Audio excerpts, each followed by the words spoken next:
G'day YouTube, Warbles on a lot here. Those of you familiar with the channel will know I haven't posted a video for about 5 days because I've been a bit busy. Anyway, this dead Casuarina sub rosa mountain or black oak has become a bit of a problem because if it falls, it's going to fall onto a 5,000 litre buoy wall and probably compromise it, and yeah, $20 a tonne for water, and the bloody thing's dead anyway. That's going to have to change. And seeing as it's already leaning over the pool, my theory is rather than mess about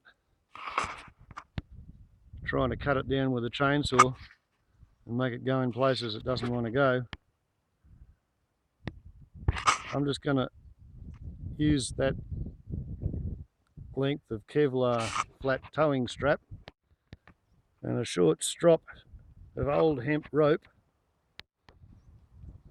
to connect the ancestral block and tackle with its probably 60, maybe 70-year-old hemp rope from the bottom of the tower, pop riveted together from 42-inch long lengths of 25mm by 25mm steel, 1.5mm thick, onto the offending tree, and then pretty much pull on the rope and hope that it doesn't break, and see what we shall see. At least that's the plan. And I think this will go well, but I don't know. We shall see. Sorry about the sun angle and all the rest of it, but it's the best I could pretty much arrange to do.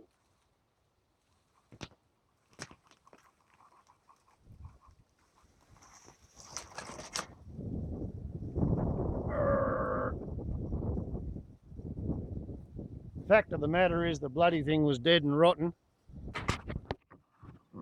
to the point where even I could pull it down with a 60-year-old rope. So the next strong breeze from the east and it would have fallen on my buoy wall tank. And apparently there's a really strong low pressure system in the Tasman Sea that's going to hit the coast with 5 or 6 metre waves. And last time I heard, big strong waves like that are generally caused by big strong winds.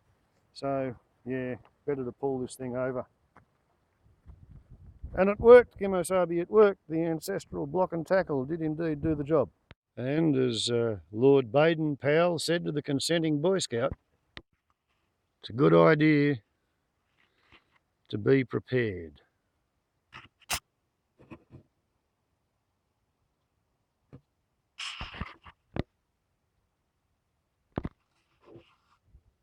And speaking of being prepared, it may have occurred to some of you that lurking over there, we have a new acquisition, which comes about because it has come to my attention that this little 3 horsepower water pump was having serious trouble keeping up with the task. So it's now the spare water pump. So I went into town seriously expecting to have to pay $1,200 for a 6 horsepower Briggs & Stratton purpose designed firefighting pump. And of course, I didn't buy that silvery looking plastic pump cover. That's something I cobbled up myself. It's just something I cobbled up with a staple gun and some duct tape out of the plastic wrappings around a rich man's jacuzzi, which I was happily offered as a freebie to make of whatever I wish. Might as well put the block and tackle away while I'm up in the shed, showing you where the new pump housing came from. So how's that? You feel like you've been teased enough? Hey? Time to show you the new pump. And now the big reveal. Da-da-da-da-da. This is not a Briggs & Stratton. It's not a Briggs & Stratton at all. What that is, instead of a 6 horsepower Briggs & Stratton, this is a 6.5 horsepower Chongqing Lai fan, which is rated at 18 tonnes per hour, but that's if you've got nothing on the output side as a load. It'll also push water 60 metres up in the air, but when it gets there it won't have any pressure behind it. I make that 87 pounds per square inch pressure. It literally starts on the first pull every bloody time. And depending on the settings on the 3-way adjustable nozzle, with the pump at full throttle, I can get 40 litres per minute, I can get 87 litres per minute, I can get 120 litres per minute, and at 120 litres per minute, it's actually squirting at 7,200 litres per hour, and it goes 15 metres past the end of the nozzle. And when I tried it, it took 1 hour and 10 minutes to empty this 6,500 litre pool. 300 to 500 litres stays in the pool because you can't suck it all the way down to the bottom. And there was also 20 minutes with the pump running flat out and the hose shut off at the nozzle while I repositioned backwards and forwards around the clearing, learning my hose runs, digging some rocks out of the ground with loops of the hose, having to backtrack and, you know, pull it up and over others, basically figuring out what works in terms of how far I can throw how much water and where I can get it to land. So while it's running at full throttle, it burns 30 mils of petrol per minute, 1.8 litres per hour, and it's got a 3.6 litre tank. So you can run the engine flat out for 2 hours, but if you did that continuously for 50 minutes, this much water would have gone out. And that's what the next 10,000 litres are for. And then there's another thing to think about. This is a 6.5 horsepower engine. That's how much power it puts into the pump. The pump is placarded right there. Efficiency 55%, 3,600 RPM. So when everything's running flat out, 6.5 horsepower of torque goes into the pump, 3.5 horsepower worth of pressurized water comes out of the pump, and 3 horsepower of heat goes into the water going through the pump, right? 3 horsepower.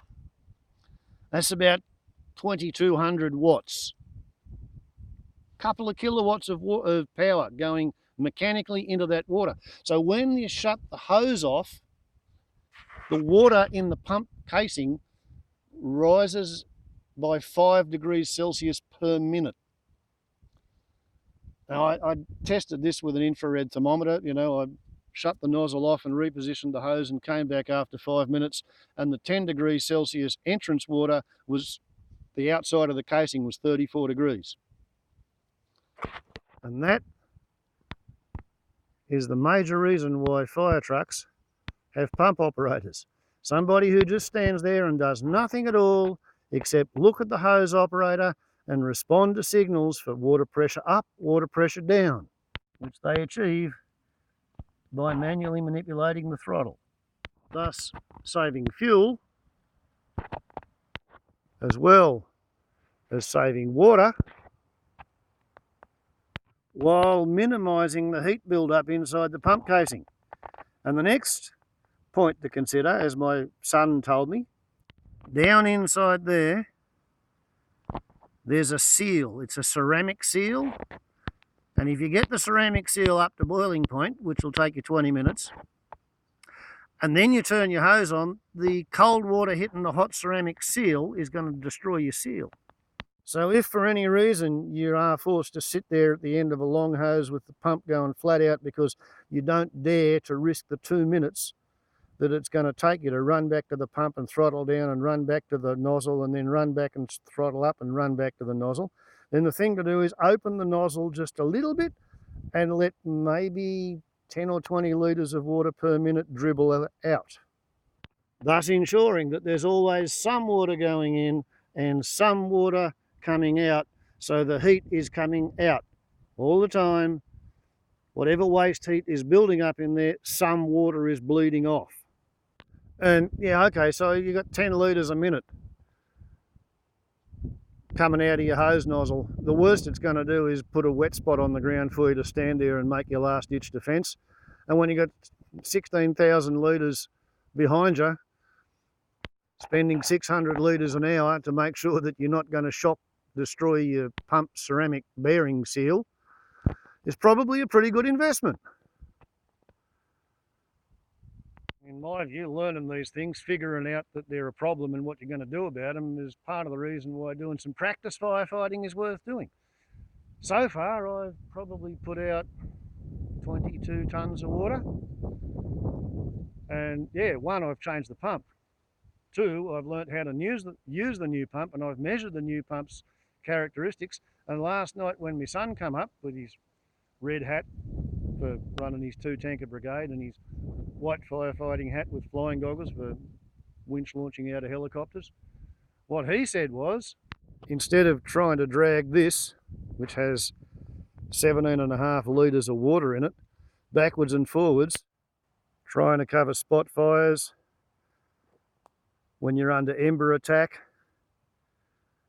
and you're going to have to hop from one side of the clearing to the other pretty quick, he said, leave this cam lock fitting going onto your 25mm hose for rapid deployment to defend the hut, but then get ball valves and Stewart's fittings for these two 25mm hose outlets, and then get some 25mm canvas lay flat hoses with Stewart's fittings on them and 2 new nozzles.